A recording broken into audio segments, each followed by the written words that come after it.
राजस्थान, छत्तीसगढ़ और मध्य प्रदेश में बीजेपी की जीत से उत्साहित नेताओं ने इसे मोदी की गारंटी पर जनता के विश्वास की गारंटी का परिणाम बताया है। इसी के साथ पीएम मोदी ने भी साफ कह दिया है कि 2024 में होने वाले लोकसभा चुनाव से पहले 2023 के नतीजे बहुत कुछ कह रहे हैं।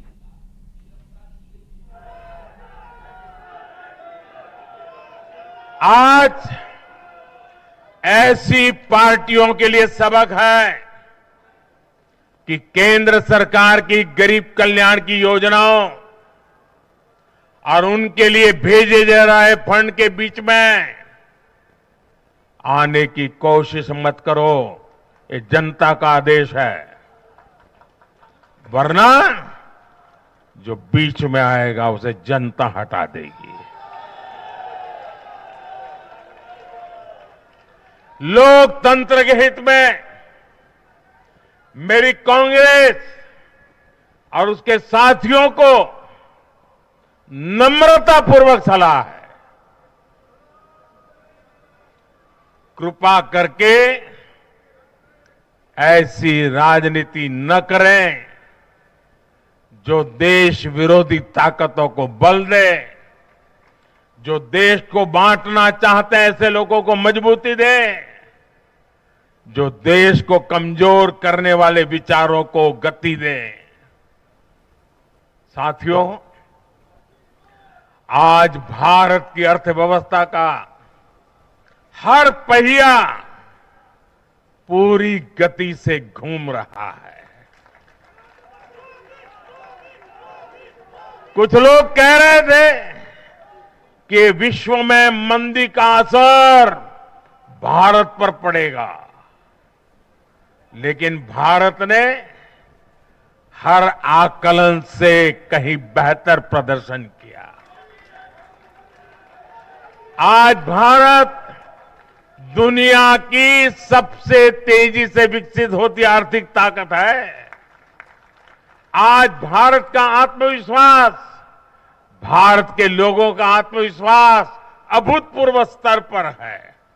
आज भारत में, आज देश में रिकॉर्ड जीएसटी कलेक्शन हो रहा है, कृषि उत्पादन के नए रिकॉर्ड बन रहे हैं, भारत के शेयर मार्केट पर भरोसा चरम पर है, आज भारत के निर्यात के नए रिकॉर्ड बन रहे हैं, यूपीआई ट्रांजैक्शन के नए रिकॉर्ड बन रहे हैं, त्योहारों में खरीद के नए रिकॉर्ड बन रहे हैं, गाड़ियों की सेल के नए रिकॉर्ड बन रहे हैं। आज भारत में सीमेंट प्रोडक्शन बढ़ रहा है, कोयला प्रोडक्शन बढ़ा है, आज भारत में स्टील उत्पादन बढ़ा है, बिजली उत्पादन बढ़ा है। दुनिया भर की कंपनियां भारत में मैन्युफैक्चरिंग के लिए आतुर है। 2024 में होने वाले लोकसभा चुनाव से पहले 2023 के नतीजे बहुत कुछ कह रहे हैं। 3 हिंदी बेल्ट वाले राज्यों में भगवा लहरा रहा है और मोदी की गारंटी पर एक बार फिर से मुहर लग गई है।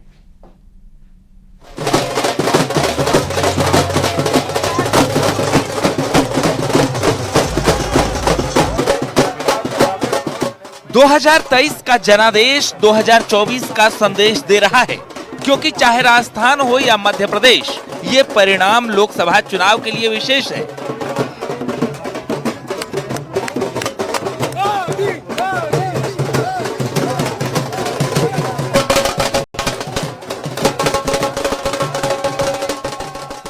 चुनावी राज्यों में जिस तरह भगवा लहरा रहा है, हिंदू बेल्ट वाले राज्यों में बीजेपी का परचम लहरा रहा है। वो हल है उस मनोबल को बढ़ाने का जिसके दम पर अब बीजेपी फाइनल मुकाबले में निर्विरोध एंटर कर चुकी है, क्योंकि बीजेपी के पास मोदी मैजिक है, शाह का करिश्मा है, नड्डा की रणनीति और योगी जैसा हिंदुत्व चेहरा है जिसने विपक्ष पर घाव गहरा किया है। राजस्थान और छत्तीसगढ़ में भारतीय जनता पार्टी को जो भारी बहुमत से इन राज्यों में भी सफलता प्राप्त हुई है, कांग्रेस को जनता ने मात दी है, ये चीजें दिखाती हैं कि 2024 के लोकसभा चुनाव में देश की जनता तीसरी बार भी प्रधानमंत्री मोदी जी के नेतृत्व में पूरी मजबूती के साथ भारतीय जनता पार्टी को सपोर्ट करके तीसरी बार भारतीय जनता पार्टी की सरकार प्रधानमंत्री मोदी जी के नेतृत्व में देश के अंदर लेकर के आएगी। आज के लिए मैं प्रधानमंत्री मोदी जी के नेतृत्व में जो ये सफलता तीनों राज्यों में प्राप्त हुई है। इसके लिए मध्य प्रदेश, राजस्थान और छत्तीसगढ़, इन तीनों में जुड़े हुए जितने भी हमारे राष्ट्रीय पदाधिकारी थे, उन संबंधित राज्यों के पदाधिकारी और कार्यकर्ताओं ने जो मेहनत की है, इसके लिए उन्हें बधाई देता हूं। चुनावी राज्यों के परिणाम से जश्न में डूबी बीजेपी के लिए ये अच्छे संकेत हैं, क्योंकि जिस चुनाव को सत्ता का सेमीफाइनल माना जा रहा था, उस चुनाव में बीजेपी ने एक तरफा जीत हासिल की है और इससे आगे का रास्ता भी क्लियर हो चुका है। 23 का परिणाम, 24 की राह आसान, क्योंकि नरेंद्र मोदी के नाम और काम पर वोट मिले, महिला वोटर पर और ज्यादा पकड़ बढ़ी है। डबल इंजन की सरकार पर जनता ने भरोसा किया, मोदी पर भरोसा करके वोट देने में विश्वास रखा। यानी जिस चेहरे पर बीजेपी 24 का चुनाव लड़ने वाली है, उस चेहरे पर जनता आंख मूंद कर भरोसा कर रही है और इसी भरोसे की जीत का जश्न आज देश मना रहा है। सबने, ज्यादातर अधिकांश राज्यों ने डबल इंजन को अपनाया है और आदरणीय प्रधानमंत्री जी के नेतृत्व को स्वीकार किया। ये सेमीफाइनल था और इससे एक बात सिद्ध हो गई कि लोकसभा का 2024 का जो चुनाव है, भारतीय जनता पार्टी 3/4 बहुमत से जीतने जा रही है। नरेंद्र मोदी की गारंटी है विकास की। मोदी की गारंटी पर जनता ने जो भरोसा दिखाया है, भारतीय जनता पार्टी के कार्यकर्ता होने के नाते हम जनता के प्रति कृतज्ञता का भाव रखते हैं।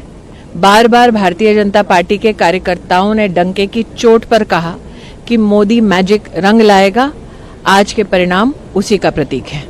चुनावी राज्यों के नतीजे इस बात के भी संकेत दे रहे हैं कि बीजेपी ही वो पार्टी है जो अपनी नीति और रणनीति पर कायम रहती है। विपक्ष बेशक एकजुटता की बात करता रहा, लेकिन जब वक्त साथ साथ चुनाव लड़ने का आया तो सियासी फूट जनता के सामने आ गई और उसका परिणाम आज देश के सामने है। क्योंकि चुनाव भले ही राज्यों के थे, लेकिन वोट नरेंद्र मोदी के चेहरे पर गिरी, जो विपक्ष को अब उठने नहीं दे रही। Bureau report, news 18।